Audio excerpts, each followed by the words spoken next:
The greatest careers, the most interesting people, I think the most fulfilled people have made their own career. And what I really believe is that your career is just for you. It's not to look good. It's not to have a bunch of sound bites on LinkedIn. It's not for a resume. It's not for somebody else's cocktail party, but that your career really needs to be a journey, and it's going to be full of mistakes and pitfalls and highs and lows and catastrophes and successes and all these things. But it's really for you, to the spirit of ambition, to get to someplace else.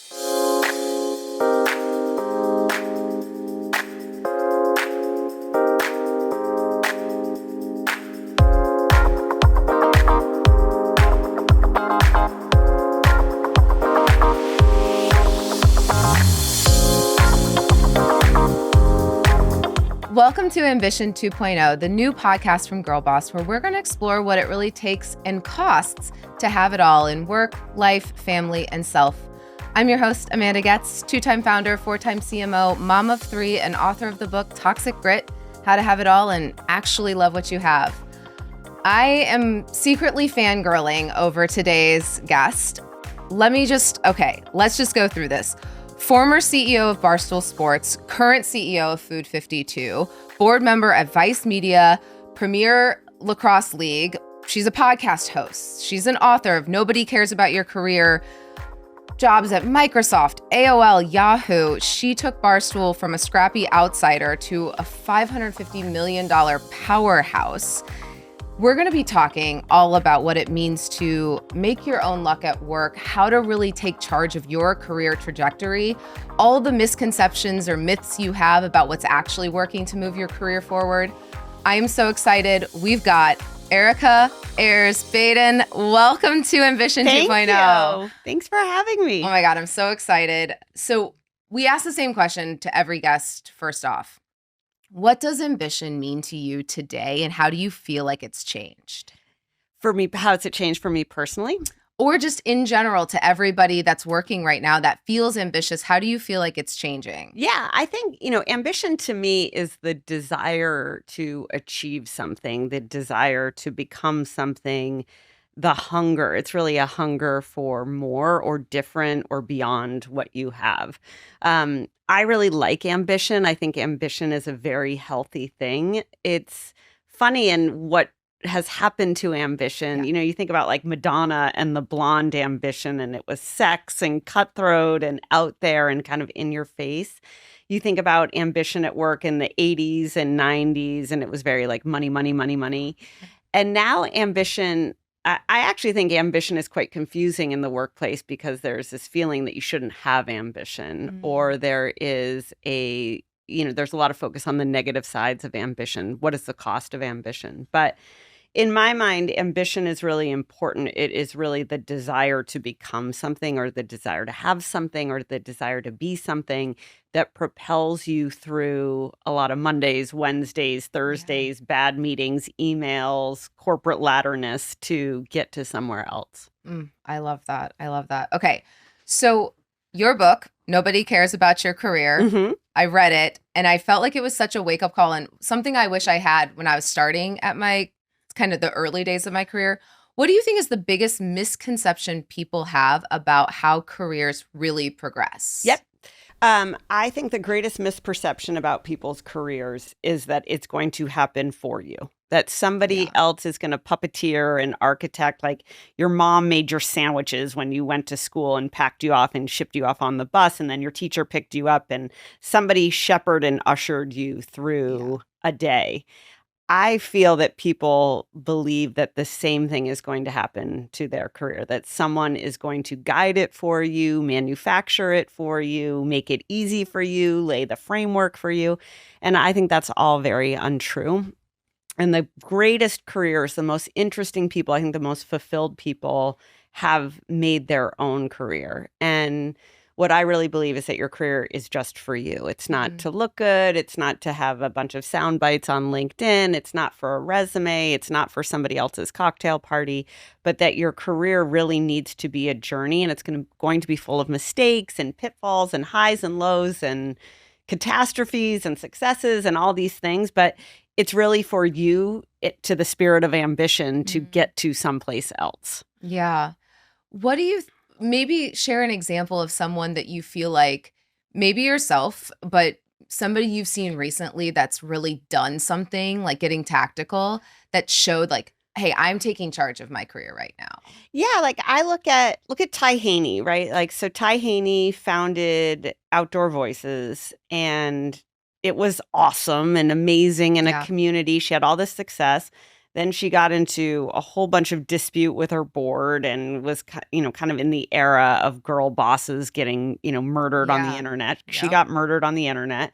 She then went and kind of licked her wounds and went to her farm and started making a whole bunch of other projects. Yep. And now she's back at Outdoor Voices and turning it into something new. Like to me, that's a really great example of you get to something, you have some luck, you have charisma, you have a gift, you have an opportunity, you create something in a moment, you ride it, it goes great, it goes terrible, Yeah. you retreat, and then you turn into something new. And to me, that's a really good example of someone who has taken the highs and lows of a journey and made it work for themselves while still being themselves. Yeah. I love that so much. And truly the going back, licking your wounds Mm-hmm. and then coming back is so real. Is that something like from an outsider looking at your career? Obviously, hindsight bias, it looks like Mm-hmm. every step was like so perfectly planned Yes. out. But like, has there been a point in your career that you actually felt like you did retreat, go lick wounds, and have to like come Oh, back? so many times. Like I feel like I'm in this moment now. And that's where I think people really mistake hardship at work and struggle at work is super painful, but it can be such a great thing for yourself. Yeah. I left I've had so many pitfalls. I joined, a whole bunch of startups that were just utter disasters. I hated my bosses. I hated what I was Mm, doing.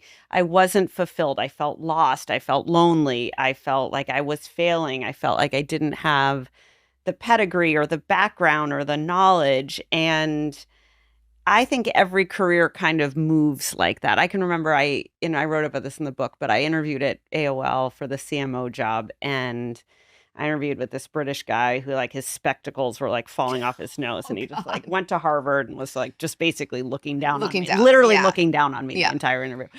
And he was just ripping my career, line by line. Why did you stay at this place so long? Why wouldn't you have stayed longer? What was this job? And I left the interview feeling very small and very defensive. Mm, And in hindsight, I'm so glad I made all those moves. I'm so glad I took risks. I'm so glad I fucked up so many times because when yeah. I showed up at Barstool's doorstep, all of those lessons and all that Yeah. experience mattered and made that a great success. And I think that's why I really believe your career is just for you is people are going to write the narrative. People Mhm. write the narrative like, "Oh gosh, she had such a like great career. Everything matched together. It all Yeah. laddered up." There's the same story of like, God, she was a mess. She made so many bad decisions. She didn't, she could have done so much more, or they could have chosen someone better. So you have to not worry about the other Yeah. narratives. You really have to make a narrative for you. And even when you find yourself in a situation where you're like, oh God, I made a mistake, or this isn't the best thing, or I don't really love this, there is something to learn from it. So let's go into one of those startups that you were like, "Oh shit, my boss sucks. This is not going to work." Take me through your process when you find yourself in one of those oh shit moments because maybe there's a lot of people listening, they're maybe in their second job or third job and Hmm. they're like, "I need to make a big next step." And they Yep. feel that pressure. Yep. So maybe talk through maybe your mindset in Yeah. that. I joined this startup I left Yahoo. Yeah. Nope. Sorry. I left Microsoft. So I left Microsoft. This is like early 2000s to join a fashion startup. And it was in New York City. I lived in Boston. And I show up and I wasn't from fashion. So I didn't Yeah. look the part. I didn't know all the models' names. I didn't have designer clothes. I was like Yeah. poor and struggling.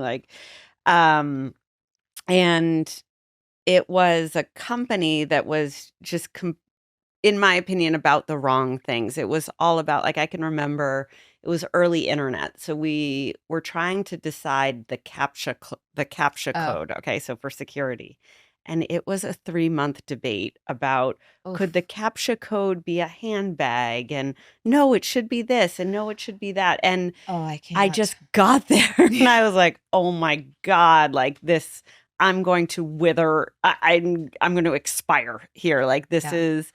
this is not for me. The second thing that I really saw in it was that there was not a lot of autonomy. All of the decisions were made by one person at the top based on Mm, that person's mood and preference, and without any real strategy, without any real thought, without any communication. And therefore, the company really became an orbiting of this person's favor. right. And so that was the situation. And I was like, oof, this is not for me. No. This isn't going to be a good fit for me.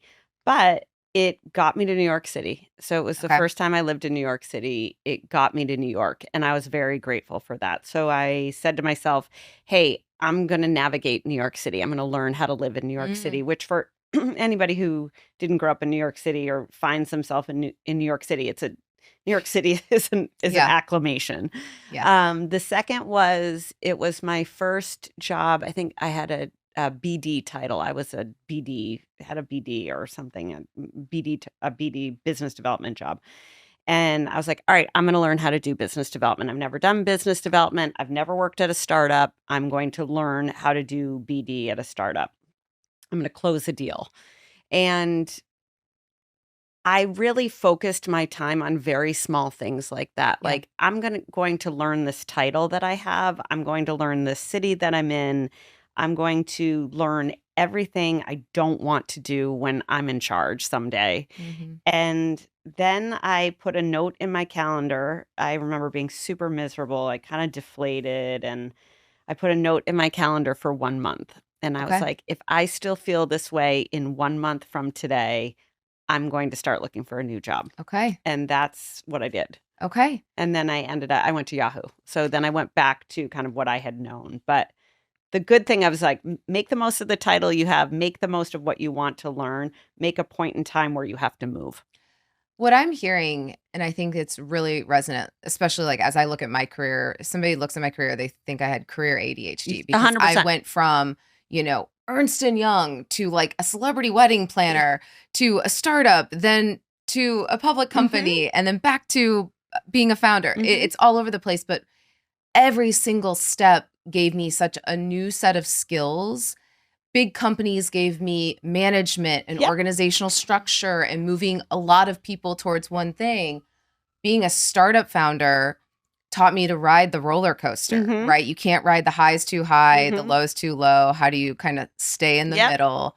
And so I think that that's like a really powerful thing that you're reminding people of, is that every single time there's something that you can learn, even if it's like how not to be like this boss. Completely. There's something, I think it's really easy to get bitter at work. And to your point, like riding the highs and riding the lows. Like, you Yeah. can never buy your hype at the height, and you No. can never like sell your shares at the low. Like, you got to stay somewhere in the middle. But I agree with you, which is, there's something to learn from every experience, and it's on you to make that decision that you want to learn the thing. My thing was, like, I felt very vulnerable, and I grew up in the middle of nowhere, so I was like, learning New York City, learning the subway system.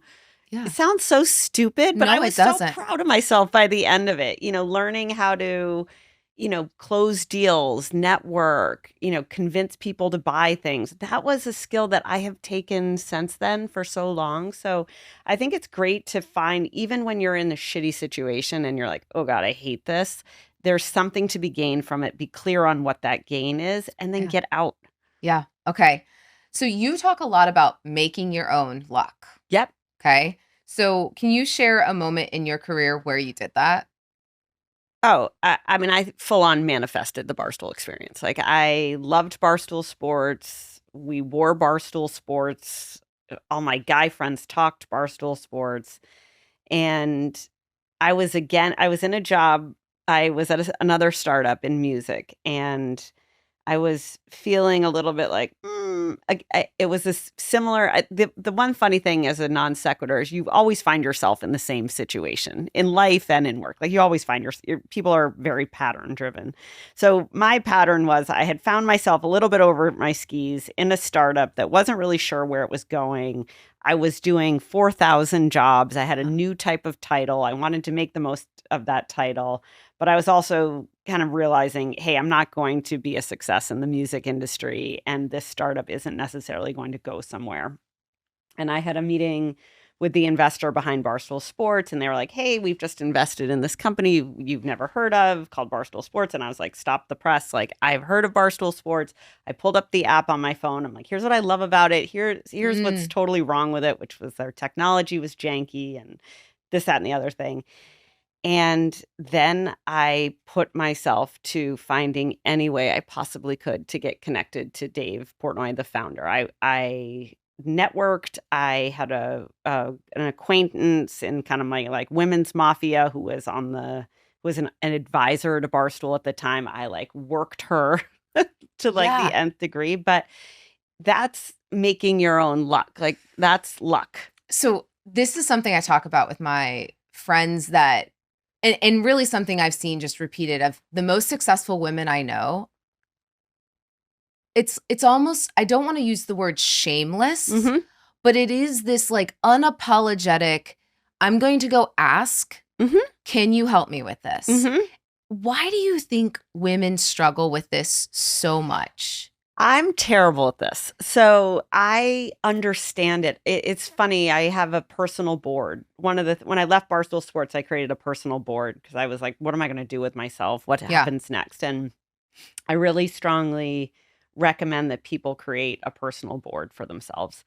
And so what do you mean by that? So for people listening, like what does it actually mean to you? Yeah. So for me, what it meant for me, and this is just my interpretation of it, is I gathered 15 people, a friend of mine from childhood, Wallow, a guy named Hector from Miami who I'd met on the internet, was a super fan of Barstool Sports, a woman who worked for me in talent booking and launched my first podcast, a very successful TV producer, a woman who runs podcasting at LinkedIn, just like random. But people looking at your career from lots of different angles. Lots of different angles, each accomplished in their own right, in very different ways, at very different levels, different ages, different races. I had an adjunct professor from NYU was in the mix. Like I had people from all different places. And I said, hey, I had a board meeting and I laid out where I was and where I wanted to get to. And I asked for feedback. I think there's something there's a little bit of inhibition for women in the ask.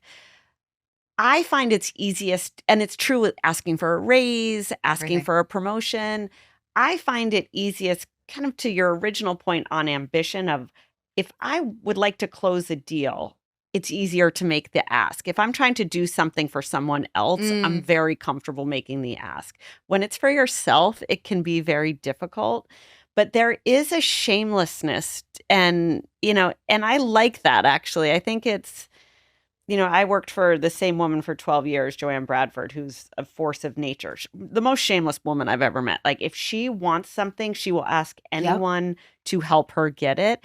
And it's a great thing. And when she asks, you're happy to help. And when you have an ask, she shows up for you. So I think it's a little bit of habit and practice and just kind of getting over that shyness and getting over the inhibition. But I think everybody has that. Yeah, everybody has it. But I find that the most successful people have gotten over it. 100%. And they're like, this is where I'm going. You can help me get there faster. Let me ask for help. Completely. I have a friend that she hit the New York Times with her first book. And I was with her at a mastermind and she was like, go get your fucking book and walk around and take a picture with everybody here and then send it to them and then say, can you post this on? Yeah. And I was like, oh, like I was just like, oh, it like made me, but I did it because she literally was like, go do this. Yep. No one cared. Hmm. Everybody was like, of Yeah, course. happy to help. But my inner monologue Yes. was like, you look like an idiot. This Yep. is so cringe. Yep. And yet no one cared. No one cared. And you need a friend like that. Like, I think my that gosh. it's so important to have someone in your life who's like, just go do that. Yeah. Like, what are you doing? Just go do that. Yeah. Grab your book, get the picture, do the thing. And I'm more like you, where I need a little bit of prompting with that, Yeah. or I'm better at prompting other people to do it than for myself. But I do really believe that propulsion is really important. And the more propulsion you can create, the more that happens for you. What's something that someone can do? Let's now go into, let's say maybe they're a first or second job and they're working, down the ladder and they're trying to move up. What's something that you've seen somebody do kind of at that level that they could make their own luck? Oh, I think this is what I love about work. Like, work is the ultimate democracy, where it's a meritocracy, right? Like, Right. ideally, if you're in a place where you're working that is not democratic and is not merit based, then like, get out of there. So that's my like first blanket statement. But I really like people at that stage of their career, because it's very obvious the people who have it and the people who don't. And making your own luck at that point in time is taking opportunity, right? Mhm. So I'll give you an example. Like, I sit in so many meetings now, and you have people dropping knowledge all over the place. Nobody takes notes. So like, if you want to make luck happen, take notes. Like, if there's someone smarter than you, different than you, more experienced than you, comes from a different place than you, has something worthwhile to, don't take notes for the people who have nothing to say, but like, if someone's in your midst with something to offer, grab it. So that's the first thing. And then the second is just initiative, being caring, taking initiative, trying things, asking for one-on-ones from people who you don't think you deserve to have a one-on-one with, saying yes to projects that may not fall squarely in your bailiwick or squarely in your realm of expertise or your day-to-day job responsibilities. Say yes. And I think by doing that, you will stand out. And then the other piece is just like, be really good at the thing you do. Just like, be really good at it. Yeah.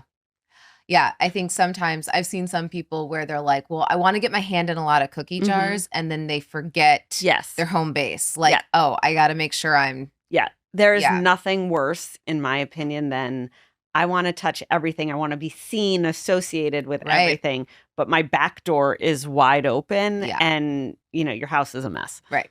Okay. So let's switch gears a little bit to just leadership and culture in general, because obviously at Barstool, you're a woman leading a very male dominated culture and workforce. So what did you learn about leadership? And also, I want to touch on, you've had talking about your personal board, you have a lot of also men that have opened doors and supported you too.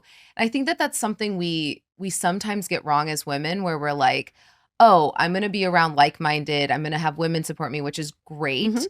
But also, I think, at least in my career, I've had a lot of men open doors for me as well. So let's start with just like, what did you learn being a woman leading a male-dominated culture?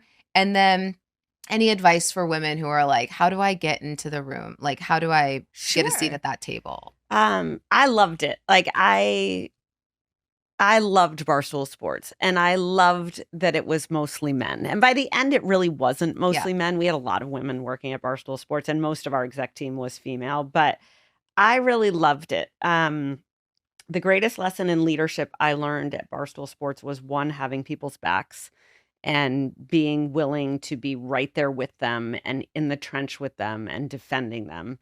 I felt very, very strongly about that. And then the second was just empowering people, believing in people. There was so much.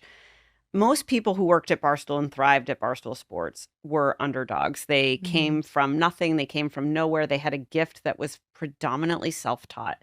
We had very, very little pedigree in the building. And as a result, the gap that people had was confidence and experience, but they had skill. And so giving people confidence, giving them the opportunity to gain experience, and believing and nurturing and nourishing their skill was the greatest piece of it. As for like managing men, like I started to dress more like a man. Like I stopped dressing up for work. I'd always dressed up for work. Now I'm like half man in how I dress for work. But I think men, for me, I always made it about the work. Mm.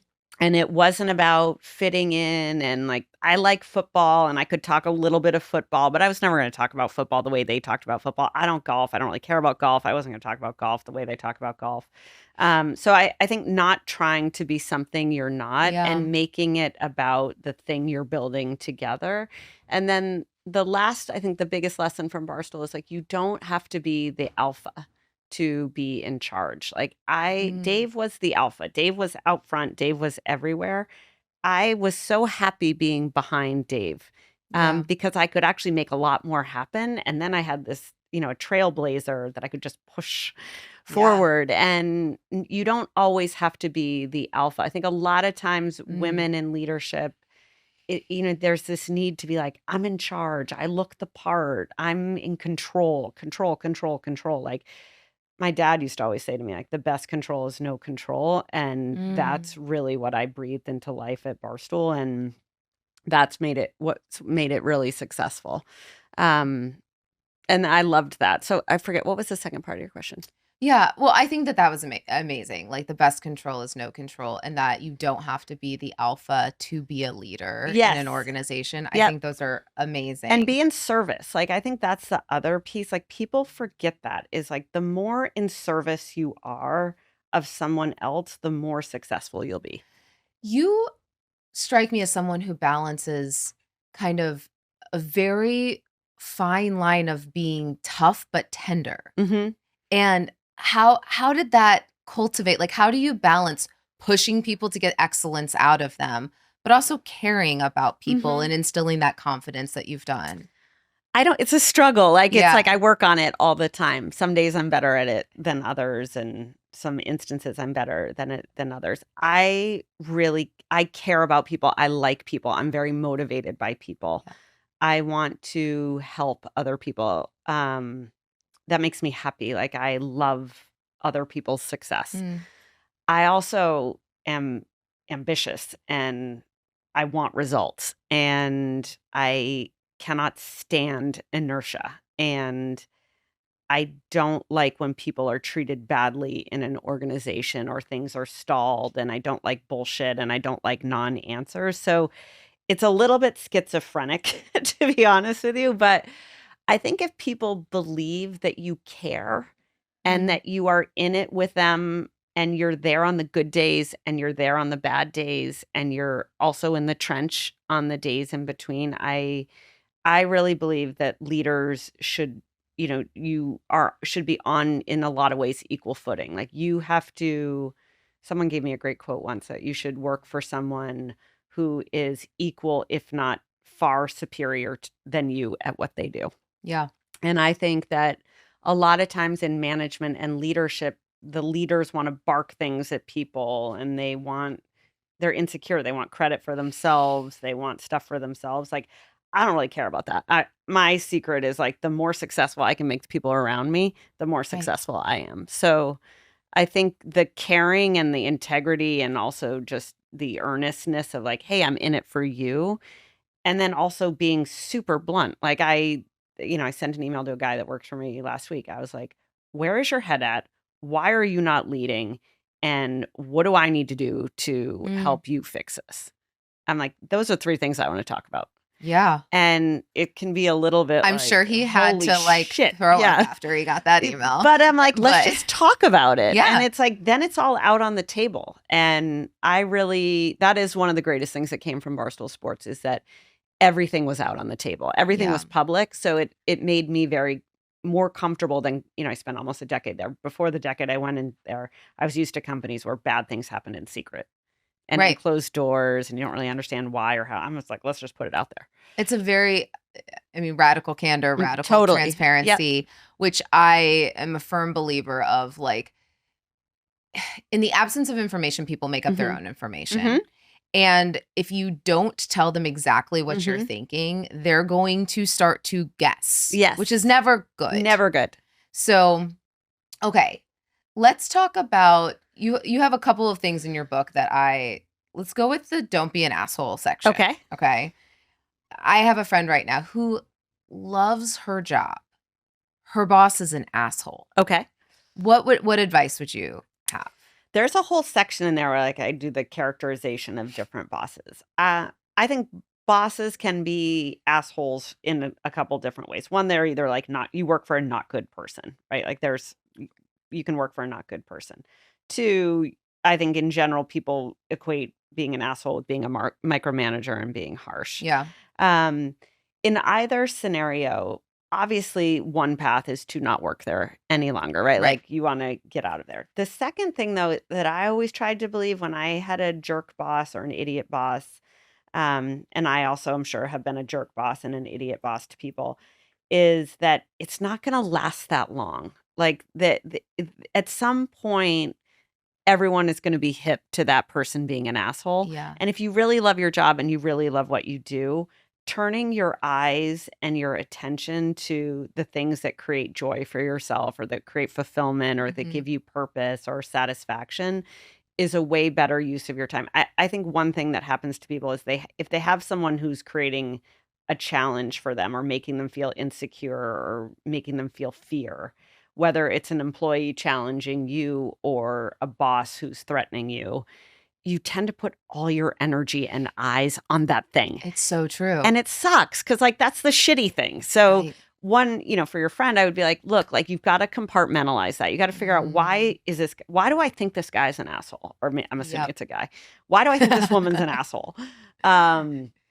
How is her assholeness manifesting it? Why does this bother me? What could I do about it? Is there something I'm doing that is making this person feel the need to be an asshole to me? I would go through that process because I think a lot of times, it's a relationship. So you've got to be like, how am I showing up in this versus not just how the other person is showing up. But then the second piece of it is like, go find something else to do that gives you happiness and be like, fuck it. Like I'll give 30% of my time, no more, to this part of this job. And I'm going to spend the 70% on the stuff I love. That's great advice. Let's talk. Okay. You touched on the word compartmentalization in that. Mm-hmm. And you and I share this idea of you don't need to bring your whole self to work. So in your book, you literally say some of yourself should be left at home. Can you unpack that and talk about what you mean there? Yeah, I think I think highly emotionally regulated people. I'm a pretty emotionally regulated person. Sometimes I'm not, but for the vast majority of time, I'm fairly regulated, are able to compartmentalize. And compartmentalization, I think, is really important because how you feel, what is making you insecure, what's making you happy, what's making you sad, what's making you frustrated, that's your baggage, right? Like that's what you have to wear that day. That is not what everybody around you at work is wearing today. Yeah. And the people who force other people at work to wear what they're wearing, I find to be very dangerous. I don't think people like that. And that's where I think, hey, if you want to let your freak flag fly all weekend and you do crazy stuff and you are who you are, awesome. I do believe you should be yourself at work. You shouldn't wear a mask. You shouldn't be disingenuous. Sure. But I don't think the hills and valleys that you go through as a person or in your personal life should manifest and be thrust upon other people at work. I think it's very distracting. I think it's very debilitating. It's very dangerous. I had a woman work for me who was highly emotionally unregulated. And that's where you know about this, like the toxic piece comes in, which is her team's feedback constantly was how toxic it was because it was inconsistent. And I think a lot of times at work, people want consistency and stability. And if you have consistency and stability and people are on sound footing, you can push much harder versus having to guess the mood of your boss or the mode that they're in or the drama and this, that, and the other thing. So I think the biggest thing is you're at work to do a job. Your company is paying you to do and accomplish something. You're in it for yourself, hopefully, to achieve something as well. All those bits and pieces and parts and the baubles that come with you, some days they're great, some days they're bad. They can stay tucked inside until you leave. And I think it's a choice to be positive at work. It's a choice to be optimistic at work. It's a choice to be mature at work. And I think when you walk through the door, you turn on the computer, that's a choice and something that mature, strong leaders, people who are successful in their careers show up with. The thing I'm hearing is that compartmentalization and authenticity don't have to be at odds. Completely. And I think that that's an important takeaway. Completely. That we're not saying don't show up as yourself, but the emotional regulation. And you sound like someone who's done a lot of work to be able to be emotionally regulated. Like, not that you needed a lot of work, but you still need a lot of work. No, that you've gone through, like, to become this leader, to become this person. I think we all have to do a lot of that work. How do you feel like you gain these skill sets and tools? What work have you done? I do a lot of work on myself. I'm very critical. I have a high degree of self-loathing. So I am always doing the after review. How did that go? What went well? I would reframe that as a growth mindset. That's a growth mindset. Yes. Okay. In the spirit of development. But I think everybody has a little bit of that, and I think for me personally, it's, I've really worked hard to try to understand when I'm at my best. And my personal best is when I'm working with a team of people. We're making something interesting happen. We're solving a set of problems that haven't been solved before.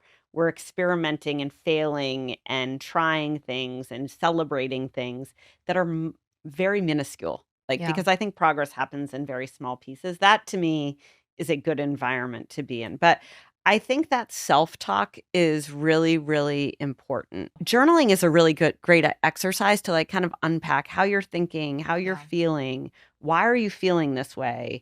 What is causing you to feel this way? What could you do differently? I have a very long commute, so I do this on my commute. I am a very big song on repeat person. But what's your current song on repeat? Oh my God, I've got two. I'm Elizabeth Taylor. I'm obsessed. And then the second one, I'm very into the Justin Bieber album. So I love Speed Demon. And I have those two on repeat. Okay, got it. One's high, one's a little lower. But I think it's great to just self-reflect. I self-reflect a lot. And then I'm like, all right, I think I could have done this better. I think I could have done this differently. Or that went really great. And why did that go great? Yeah. I like to be like, okay, I responded in an extra large when I think the situation was maybe a small medium. Correct. Yeah. Why did I do that? And that's a great way. And you can also make fun of your, I think being comfortable with wow, I really fucked that up. Or also knowing yourself, I'm very hot and bothered. We have an issue at work right now. And I'm really, I want to just drill on it. And I'm like, you need to settle down. Your job is not to drill. Your job is to ask, set a deadline for when you get the answer, and you either get the answer or you don't, and you're going to deal with it then. So I also think having that monologue is really important. I love that. I want to say, we were talking about the compartmentalization thing. For me, whenever, when I was going through my divorce, work was a beautiful outlet. I was it was almost severance-like.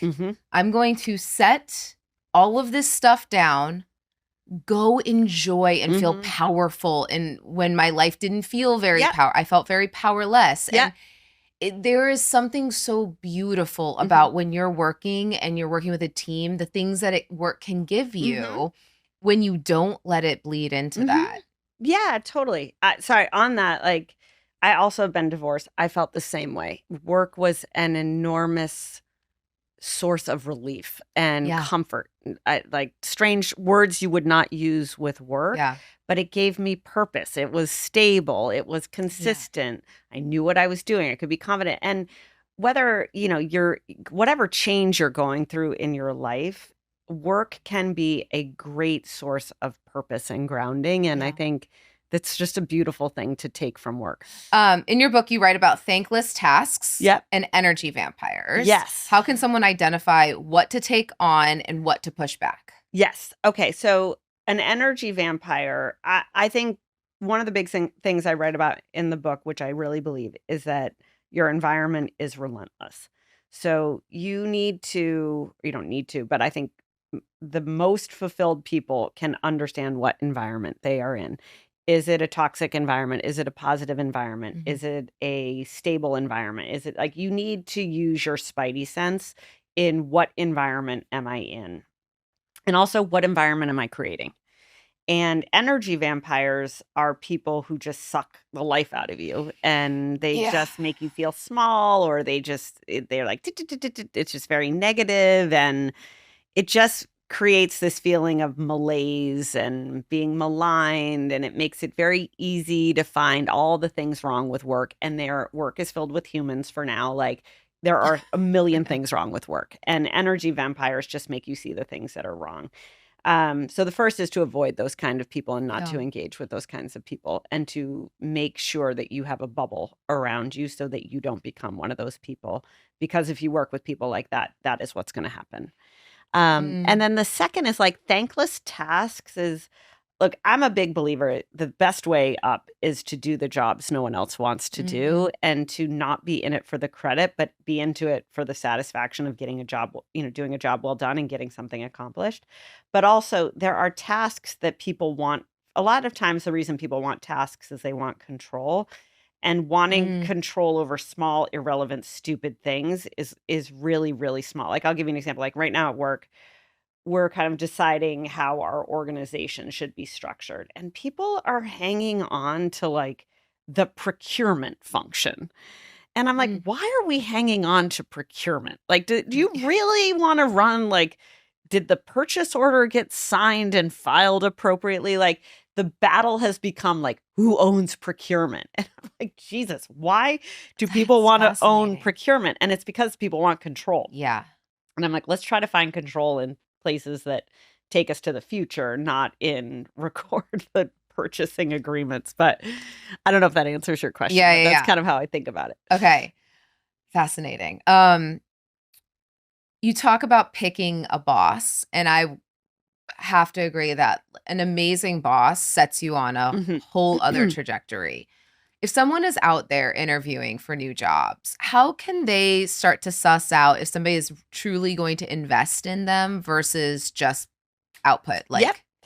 So I think in any career, you're going to have, let's say, 1 to 3 incredible bosses. And those incredible bosses change you, they transform you, they inspire you, they become, I wrote about Joanne. Joanne was that boss for me. Like, she was the scaffolding on which I built my career. I did it my own way, but she was the scaffolding. It's so amazing to find one of those people. In order to find, sometimes it's luck and you land in their lap. But a lot of times, I think when people get into interviewing, you get a little starstruck, and it's not starstruck, but you feel insecure. You feel like, ooh, I'm trying to win this. Yeah. And so I got to say whatever they want to hear. And I got to, I don't want to ask any questions that don't seem smart. And the reality is, you should be interviewing them as much as they're interviewing you, and to remember to go into the interview with those questions. A lot of times when I interview people, I get to the end of it and I'm like, "Do you have any questions for me?" And they're like, "No, no, like I'm good." And I'm like, "That's the perfect opportunity to be like, what's an example of someone you've worked with where you've really enabled their success? What's what's an example of working with someone that hasn't gone well? What do you value? What's your cadence? What's your work style? What would your team say about you?" I think the other piece is, when you're interviewing, you want different perspectives, and you want to hear what's being said and what's not being said. And is there damning with faint praise? You want to like really, really listen, but you need to be active in choosing them, and that boss in particular, as much as they're active in choosing you. That's great advice. Um, what are you most excited about right now and what you're doing at Food52? Oh, I'm excited about a whole bunch of things. Like, I'm excited about I think the world is going local. I think the world is getting very small. I think people are feeling vulnerable. I think people want shelter and being in the home and design and kind of hearth space is very interesting right now. Um, I'm very excited about Work Like a Girl. So I launched Work Like a Girl. I started Work Like a Girl as a t-shirt idea to sell t-shirts at Barstool Sports when people said I was a misogynist. But and now we've turned it into like a really neat, kind of robust, vibrant community of thousands of women who are helping one another professionally. It mostly manifests in Slack, but we have a help each other out channel. We share our wins. I think one of the things that's happening for women is a lot of the women's groups are very performative and they're also quite elite. And this is like, hey, come as yourself, come with what Yeah. you need, come with what you have. So I'm excited about that. Um, we're launching so much stuff at Schoolhouse. So we have a brand called Schoolhouse, which makes lighting and decor and home furnishings. And Oh, I'm it's just excited. like beautiful, beautiful things you want to eat and touch. So all those things I'm excited about. So going from obviously there's the media through line, but you've touched a lot of different industries. For Mm-hmm. someone who's like, do I stay and make like for me, I was in the wedding Mm-hmm. industry for a decade. And I remember I was like, I got to get out or I'm going to be Yes. labeled like the Yes. wedding person. Yep. Like, do you consciously think about that? Or is it truly you just are drawn to different industries? Or is it about the job? Like, what are you focused on when you've gone I through think things? Barbara Corcoran once said to me that her greatest strength is that she's successfully insecure. And I was always successfully insecure, where it's like I just always wanted to be doing something and I didn't want to be without a job and I always Yeah. wanted to have some purpose. And, I started my career, I thought I wanted to be a lawyer. I didn't want to be a lawyer. And then I worked in a bunch of ad agencies. And I was always very, very paranoid that I would get to the top of the food chain and then there was no other places to go. Like there would be a scarcity of options. So I'm like you where I didn't want to be the wedding person. I didn't want to be the ad Yeah. agency person. Um, I spent almost a decade at Barstool Sports. I didn't want to be the sports betting person. I had a lot of sports betting, come do sports betting, be in sports betting, stay in sports. Like I love sports. I would have loved to work in sports, but then I was going to be a sports person. So Yeah. I think opening your aperture and widening your perspective, it can make you vulnerable because you don't, you're moving from one realm and world to the next. And you're gonna be like, what an idiot. She doesn't know anything here. Or, she Yeah. doesn't come from this world. In the long game and in the end, that makes you so much stronger. Like if you look at, Barry Weiss is a friend of mine and, she's in the news all the time right now. She's just taken on and that all the, put aside all the politics and the drama around it. But she's running a newsroom and she's never run a newsroom in a massive, massive broadcast organization. Everyone is shitting on Barry Weiss because she hasn't done it before. Yeah. And that's okay. Like that's their perspective, but also good for her for taking on a new forum and a new space and trying to become something of it. And I think there is no shame in moving and zigging and zagging in your career Yeah. and having it not add up. Like talking about my girlfriend I met yesterday, I was like, gosh, I'm like thinking about a future job that is really different than what I do now. And she's like, "That's very random." I told her what it is, very random. She's like, "But your whole career is very random, so Yeah. if anyone's gonna do it, you could do it." And I think it's okay to be super random. And It goes back to what you started with, which I think is like a perfect through line for this whole conversation, which is your career has to be for you. mhm, And again, nobody else is owning it for you mhm, and caring about it in the way that you do. And I think when it's deeply personal to you, it does look random to someone mhm, else on the outside, but you're mhm. not doing it to climb one Yep. specific ladder. You're doing it for you. Okay. I think that that's a great way to kind of close out. I'd love to do a quick rapid Great. fire I with love you. that. Okay. First job you ever had. The first job I ever had was with my brother at the Pier restaurant on Lake Winnipesaukee. I was like a counter girl. Okay. Okay. Coffee order that gets you through a Monday morning. Ooh, I'm like a 3 coffee person. So Okay. I used to be a red eye, which is a coffee with a shot and heavy cream. And now in my more mature later life, I am an almond cappuccino. Okay, almond cappuccino. Worst career advice you've ever gotten? To sit still and be quiet. A meeting that should always be an email. Ugh. I mean, how long do you have? A meeting that should always be an email is like logistics. What are we doing next? Who's doing what? Like, Okay. can't stand that. One skill that's underrated for career success. Caring. Your go-to pump-up song before a big meeting. Ooh, I love this. I have a lot of these. My go-to work song is The Veldt by Deadmau5, which is the radio edits, like a 7-minute. It's great. Okay, I'm adding that. What's worse, too many Zoom meetings or too many Slack messages? Too many Zoom meetings. Okay. Biggest pet peeve in job interviews? Is it that no one asks questions? Nobody asks questions. Yeah. And no thank you notes. Ooh.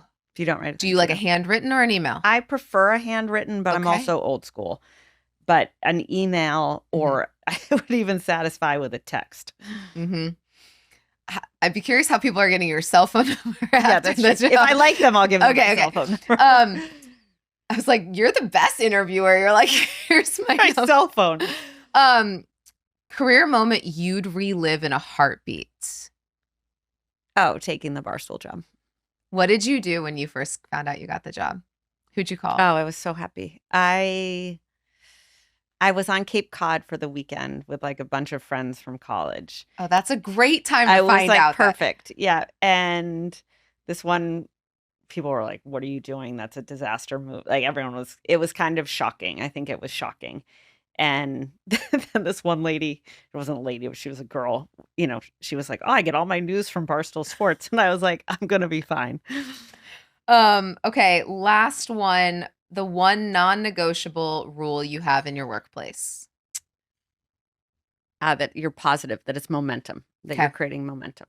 Amazing. Okay. Erika, thank you so much for being on Ambition 2.0. If people want to join Work Like a Girl or just follow you, where can they find you? You can find me on LinkedIn. You can find me on Instagram, just Erika. And you can find me on TikTok and kind of on Twitter or X, not really, as Erika_. Okay, amazing. All right, thank you all for joining us today. Don't forget to rate this episode. Drop in your comments below. Tell us what questions you have. And don't forget to follow Girlboss and @the Amanda Goetz. We'll see you next week for Ambition 2.0.